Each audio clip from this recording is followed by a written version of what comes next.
In the past, Hyundai vehicles were often like buying the generic brand in the supermarket. They only really offered a strong warranty and excellent value to buyers. Today, Hyundai is looking to change all that. One vehicle that's helped them do that is this 2011 Elantra. For years, it's lived in the shadow of the Honda Civic and the Toyota Corolla. So with this all-new model, Hyundai is not only looking to steal the lunch off of their more well-established rivals, but also kick some dirt in their face in the process. So have they succeeded in building a vehicle to do all that? Let's find out.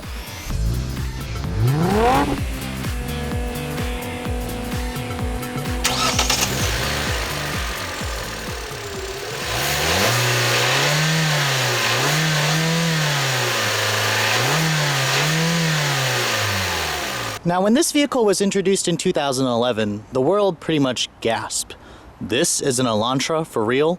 I mean, if you guys can remember the old model, it was a doty, kind of boring, blend into the crowd kind of economy car. This new one, radiates Hyundai's new design language, which was introduced on the Sonata at first. And I gotta say, the styling, the swoopy, curvy styling works better on the Elantra versus the Sonata, the big brother. For some reason, it just, it works better for my eyes on a compact car versus the mid-size car. There's not as many compromises that the Sonata offers in terms of the backseat space. But anyways, on to the rest of the vehicle. 2011 was the first model year that this came out. It essentially, the Elantra is Hyundai's compact car. It competes with the Civic, the Corolla, the Focus, the Sentra, the Lancer, all those vehicles. And it's been a success for Hyundai. This is one of Hyundai's almost, best sellers now. It's available in two trim levels. There's the GLS and the Limited. This particular one that I have is a GLS model. You can distinguish this one as having the preferred equipment group by the 16-inch alloy wheels that this one has. The ones that have the 15-inch, hubcaps are the baser models. If you want a Limited model, that's how you get fog lights. Essentially. I mean, the Elantra from this angle, to me, is the best viewing angle. I probably would prefer the Limited model for the 17-inch wheels, the fog lights. I don't expect to find any options that are available on the Mazda 6 or 3 versus such as the HID headlights, LED running lights. They're not available on the Elantra just yet. Of course, Hyundai may introduce that. In terms of, how the vehicle is going to age in my eyes, that's kind of up for debate still. The Sonata, supposedly, some people say it hasn't aged well. I kind of think that this car is a right step in the direction for Hyundai. Now, looking at the interior of the Elantra, you can tell that the design kind of just mimics the exterior. Stepping inside, you do have to duck your head. That's one of the downsides of the swoopy styling, just like the Sonata. You can see here's the key for the Elantra. There is a push-button start and proximity key available on the Limited, but you still get Hyundai's old key. I really hope they get rid of this key soon, which I think they have for the newer model. But you can see here, gauges kind of mimic the Sonata again, and the chime sounds like they've taken it off of older Toyotas. And what you're hearing is Hyundai's 1.8-liter four-cylinder engine. Now, shutting the door, the window is actually only automatic down. Kind of weird. Maybe the Limited gives you automatic up down, but other cars in the class give you fully automatic up and down for the driver at least. Now, looking at the center stack of this vehicle, it's weird. I mean, this thing literally looks like it has wings. I kind of think the dash vents are too low for my taste. They should have probably put them up here. That's just my taste in terms of the design language. Overall, it's very stylish, and this vehicle kind of, to me, reminds me of what Toyota should have built for the Corolla. You can see here the dashboard is this soft touch material. This whole upper portion here is essentially soft touch. It is hard plastic down here, but it's got a really nice graining to it. The glove compartment is pretty good size. It's damped as well, but it's not lined with felt. That's pretty competitive for the class. Looking at the door panels here, it is hard plastic. I kind of think they should have switched from the soft touch dash to a soft touch door panel here. I would have forgiven that more just because I rest my elbows on here. You can see here fabric lined again, and then it's soft touch right here where your elbows are going to rest. Very nice materials that they use throughout. Looking at the steering wheel, I don't like the design of the steering wheel. I think it looks better than the Sonatas, but it's got better materials on it. I like how it's, like on the Sonata, I complained that it was like two pieces. This is just one piece. It looks better. You got, steering wheel audio controls, Bluetooth controls, your trip computer controls, cruise control switches, all of it's on the steering wheel.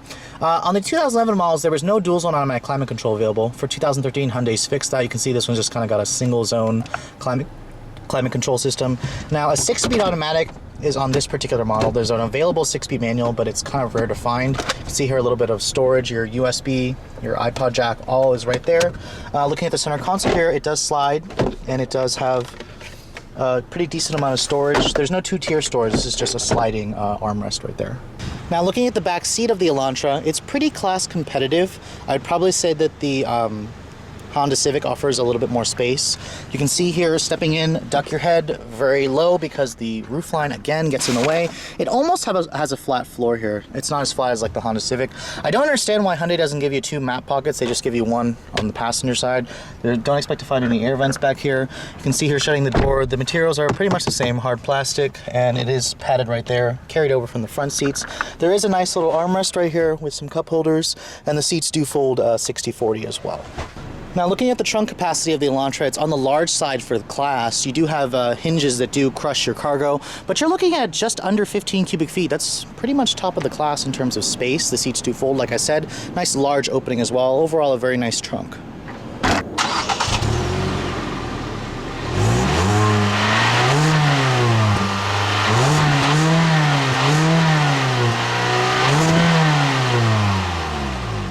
Now, looking under the hood, you'll actually find a new engine.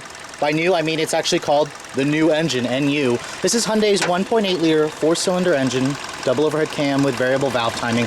It does not have direct injection. That's one thing about the Elantra that they did not add. The Accent has direct injection, but here are the numbers: 148 horsepower and 131 foot-pounds of torque.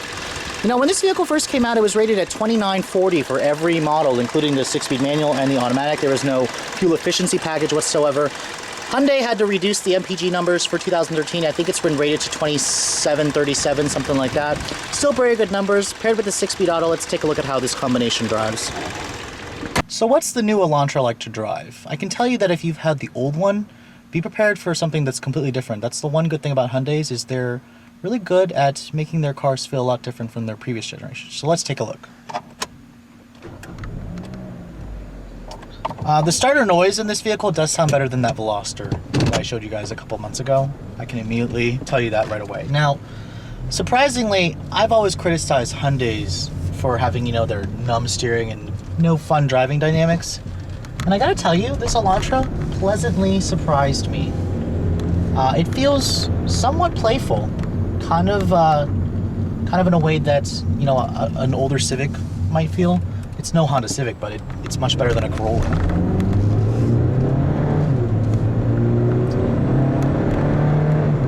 And of course, because this is an economy compact car, don't expect out of this world performance. It's not built for that. It's built to take you comfortably from point A to point B and get really good gas mileage. So Hyundai's hit the nail right on the head with the way that this thing drives.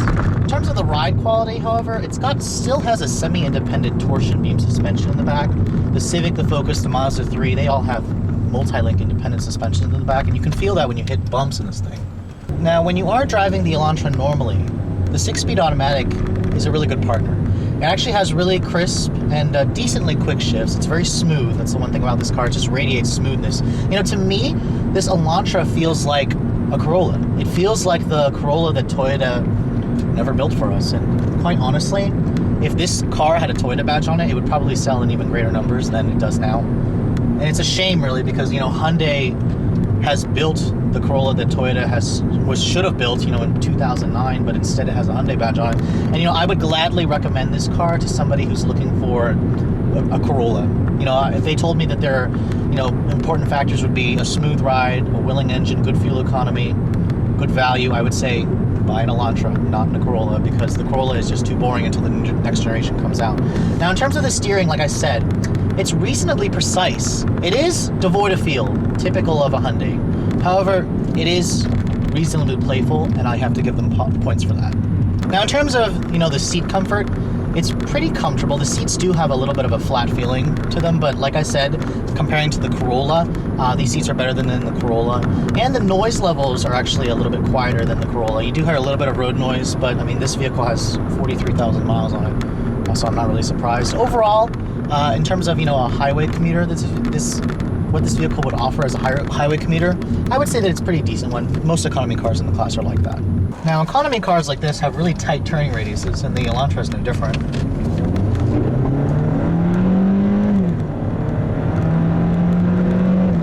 And the 1.8-liter engine, 148 horsepower, 131 foot-pounds of torque, It has good power, but you know, it makes its presence known when you really get on that throttle. Hyundai engines, for me, have always sounded horrible near the red line, which they definitely need to work on, but you know, this 1.8 engine, I like it more than probably the 1.8 in the Corolla. The Corolla is just as noisy as this. So anyways, if you guys are in the market for an economy car like this, I would probably say that the Elantra is worth a look, especially if you know you value strong warranty, good value, stylish looks. I mean, that's one of the things about this car. Looks are subjective. I don't really particularly find the styling to my taste, but you know, for a lot of other people, which is why it's actually a pretty good seller, they may like the styling. But thanks so much for watching, guys. I'll catch you all later.